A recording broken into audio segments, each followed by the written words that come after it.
muitas vezes o pastor, ele enxerga o seu papel como pastor como o líder total da igreja, onde ele tem que fazer todos os diversos tipos de decisões, mesmo se não cabem dentro do perfil de competência dele. Tá? Então, muitas vezes você tem um pastor que é um ótimo pregador, professor da palavra de Deus, mas um péssimo administrador. E ele precisa realmente identificar as características dele, e isso tanto fraquezas como pontos fortes, para que ele possa, então, pedir a Deus a levantar alguém dentro do contexto da igreja, que talvez não tenha seminário, não tenha um treinamento mais teológico, mas tenha um treinamento mais administrativo, mais de liderança. E basicamente encarregar essa pessoa com tarefas administrativas para que a igreja possa fluir. Geralmente tem uma resistência na parte de muitos pastores de delegar e de encarregar pessoas com esse cargo administrativo na igreja local. Mas as igrejas que conseguem fazer isso e liberar o seu pastor para fazer o que ele faz de bem, enquanto outros também fazem a parte administrativa bem, conseguem fluir e avançar. Tem uma frase do Andy Stanley que a tua fala me lembrou, que no livro Líder da Próxima Geração ele fala que o pastor ele vai ter autoridade, como ele é líder da igreja, ele vai ter autoridade sobre áreas em que ele não tem competência. E aí, se ele manter essa autoridade e querer exercer todas as áreas, ele vai acabar sendo um fator limitador para a igreja. E é interessante ele saber onde ele é ruim para conseguir delegar para outras pessoas. Então, isso já leva a uma outra pergunta, que é que tem muito pastor que ele é pessoas, né? Ele é um cara que é bom para lidar com pessoas e às vezes não é uma cabeça sistemática. E aí, como que essa pessoa faz para ter uma igreja bem administrada? Então, uma das coisas que tu sugeriu aqui é encontrar pessoas que são sistemáticas para estar ao redor de mim, se eu não tenho esse perfil mais sistemático. Tu vê outras alternativas também? A pessoa pode aprender também a ser mais sistemática? Eu acho que há certas limitações o quanto a pessoa pode aprender, né? Eu acho que tem pessoas que naturalmente são sistemáticas, outras não são. Nós trabalhamos em cima de um conceito que tem 4 perfis, macroperfis, vamos dizer. Uma delas seria um visionário, que ele está sempre olhando para frente, querendo levar a igreja para o futuro. Ele está olhando para o futuro. E ele é uma pessoa de ideias, cheio de ideias, ele quer resolver problemas, mas ele talvez nem é sempre o implementador. Ele é o cara das ideias, mas ele não é o implementador, ele é o visionário. Então, o segundo perfil é esse perfil de implementador. Ele vai pegar aquela ideia e ele vai realmente executar a ideia, minuciosamente, com sistemas e processos, para que aquela ideia possa se concretizar numa ação real. O terceiro perfil é um administrador. É mais a pessoa que vai fazer a contabilidade na igreja, trabalhar dentro do escritório. Ele pode ter algumas características de implementador, mas ele é mais voltado à questão dos livros didáticos, para averiguar que está tudo andando corretamente dentro da igreja local. E o quarto perfil é o que a gente chama do aconselhador.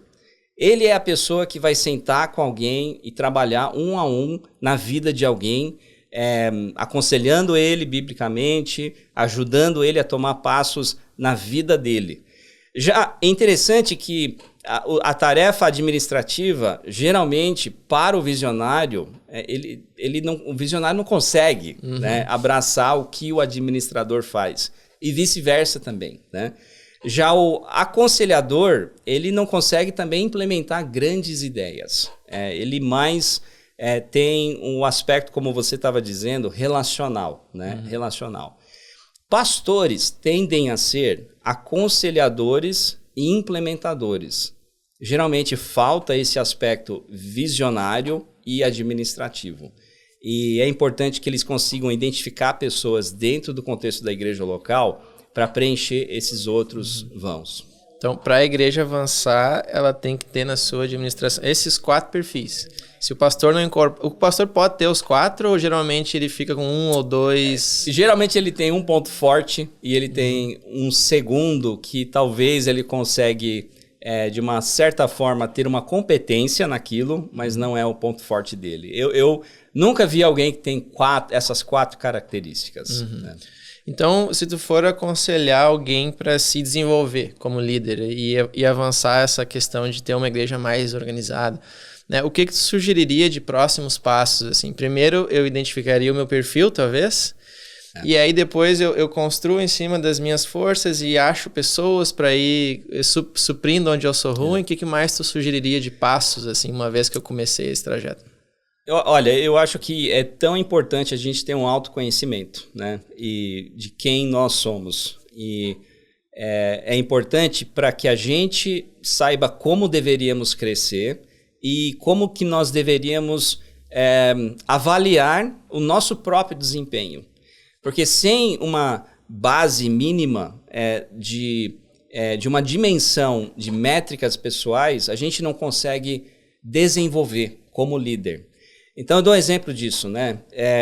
Eu percebi anos atrás, que eu não tinha uma capacidade pastoral, tá? E é engraçado que eu já plantei igrejas, já pastoreei igrejas, mas eu percebi ao longo do tempo que não era para mim, tá?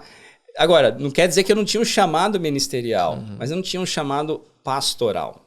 Eu era muito bom em começar algo, mas eu era péssimo no que se dizia ao ministério pastoral a longo prazo.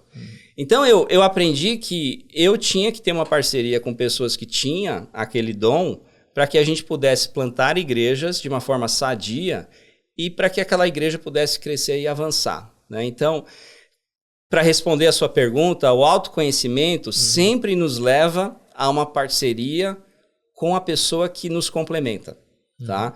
E isso exige uma certa humildade, porque a gente reconhece quem a gente não é e a gente tem que também reconhecer o valor, talvez, de pessoas que estão ao nosso redor e convidá-los para dentro da nossa vida para suplementar áreas de fraqueza da nossa vida.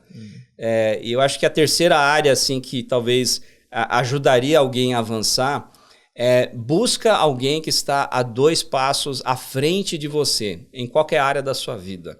E convida aquela pessoa para te mentorear e para te acompanhar. Porque assim, tem alguém que já descobriu o que você precisa descobrir. E o mais rápido que você consegue descobrir aquilo, o mais rápido que você vai amadurecer como líder. Então, peça a Deus, me mostra quem que poderia investir em mim. E você se aproxima a ela e convida aquela pessoa a te mentorear. Eu já fiz isso e respondi não, recebi a resposta não de pessoas, né? Mas, ao mesmo tempo, recebi outras pessoas dizendo, sim, eu posso fazer isso. E foi tempo muito importante na minha vida para crescer. Perfeito.